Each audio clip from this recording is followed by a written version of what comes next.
Welcome back to the 51st episode of A Close Combat, the longest day playthrough with the Germans in the GAN campaign on Elite difficulty.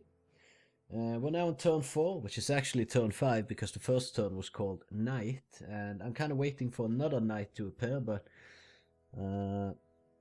yeah, it's good that it hasn't yet, because it gives us a little bit more time to move our units around and get in the necessary positions to when day breaks on day 2, the second wave comes in, landing on all the beaches. We can have our guys more ready to just kind of more ferociously and focused push them into the sea before the third wave arrives, and then hopefully win the campaign. We've taken out all the airborne units on the west sector here and on the east here, so no more enemy airborne units, and we can move these guys from this side of whatever the hell this river's called over to the other zones here. As there won't be any more allies coming in here. It was only the airborne units and nothing else. So let's just move our various units around a little bit. I want to kind of get the Panzer division that we have here up to Arromanches, so when the second wave hits we can start attacking from here and then pushing our way east, while this mechanized detachment from the same Panzer division can go from the east and push west on Sword, Uno and Gold Beach areas. And other than that, well, let's see what we can do. These guys, I don't know, maybe we send them just like in there.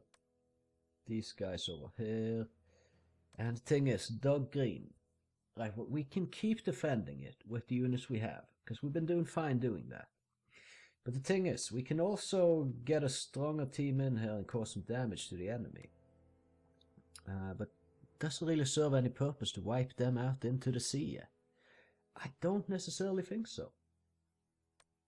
I don't think we risk it, to be honest. Like, we have these guys here. This sector doesn't really need any help to succeed. They're doing okay so far. This sector's doing fine. We did lose the mortar team, which sucks a bit, but we can get some reinforcements in and it should be fine. These guys could, for instance, go in there. And then these guys could be more over.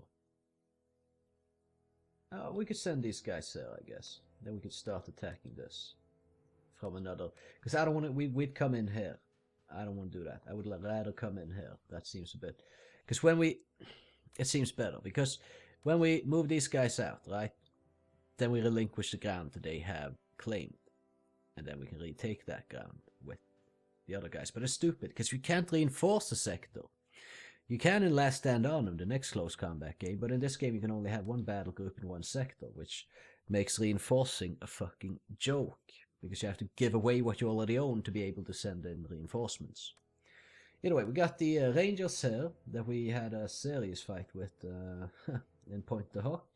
And if you watched that episode, the end result was that either side had 3 men surviving by the end of it all. And that means all our teams were wiped out. All the enemy teams were wiped out too, but they had reserves to pull from. We didn't, so they get to keep the area. But anyway, we have it surrounded. I mean, in order to get in and out of here, they need to go through St. Pierre de Monter. And, well, we'll just keep our our Ostrop in here. If they don't attack us this turn, we attack them next turn. We don't really need the Osttruppen to be anywhere specifically. They're not really good at taking on armor, which is basically the quality I'm looking for in my battle groups right now. We're going to start moving units down from the west to the east as well. We'll hold these guys on exit 2, hoping that the enemy will attack from Uncle Red. And that we can mess them up when they do. So I think we moved everything now. Right, so the grand strategy is get everything lined up in as good a position as time allows to before the second waves come in. And when the second waves come in, ferociously push them into the ocean and win before the third wave lands. Anyway, execute, and oh, the enemy did not decide to actually push out of Uncle Red. Interesting. They did decide to push out of here with the... Here's the remainder, or the remnants of that ranger unit, by the way. They have 2 snipers. This is the reserves that they didn't have in the battle where everything died. 2 bazooka teams, 4 30 cals, and 2 platoon HQ. No ammo, no fuel, which they don't really need fuel. They don't have anything that uses it. But in regards to the ammo, no ammo doesn't mean they have no ammo. It just means they have significantly less ammo. Which is good in regards to the machine gun teams and whatnot. They can't be shooting at us for too long.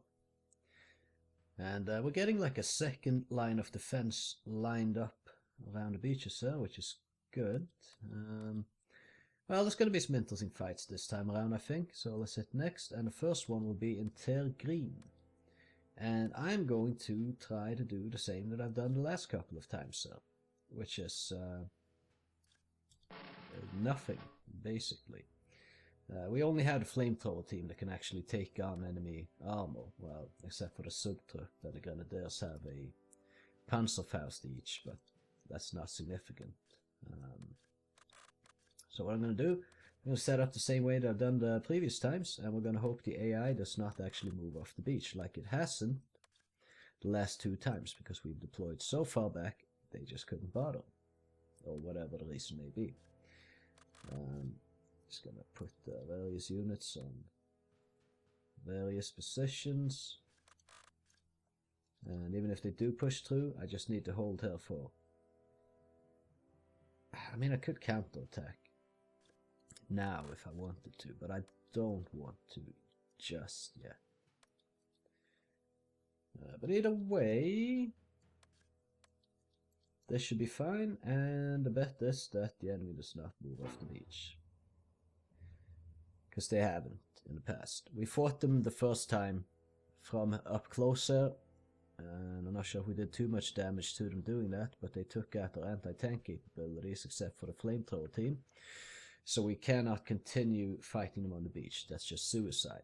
So we have to pull back. And pulling back bugs the AI out for whatever reason. So yeah. The fact that they haven't really taken the seawall or south sector or anything and stepped on a mine yet kinda leads me to believe that they're not going to do anything, as there's a lot of mines there, and moving infantry around being the AI would certainly set off some of them and blow up some units or some guys. So I think what we're looking at here is a whole lot of nothing going on.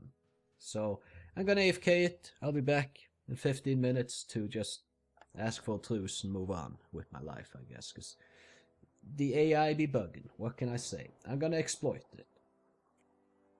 I didn't intend to exploit it when I figured out that they wouldn't move out off the beach. I just deployed really far back because I didn't see any chance of holding the beach, and then they decided to not move off it. So, yeah. Either way, see you soon. And here we are, about 18 minutes later. The mortar team has lost patience, but let's go for a truce. And what do you know? We got it, and the enemy hasn't even moved an inch. So, I mean, I think we're in position to counterattack them. Next turn we should definitely be able to do so. And just get a proper force in here to hold the beach with. Unfortunately I have to relinquish a lot of ground for that, but the thing is also we could wait until the second wave lands and won't have space to land, and then crush the first wave. We'll see. But either way, I hope you enjoyed the episode, although I can't see there was much to enjoy. In the battle part of it, at least. Pretty bog standard for this one, apparently. But if you did enjoy it, I would appreciate it if you would consider leaving a like and maybe even subscribing if you haven't already. That being said, thank you for watching. You can catch me in the next one. Have a good one.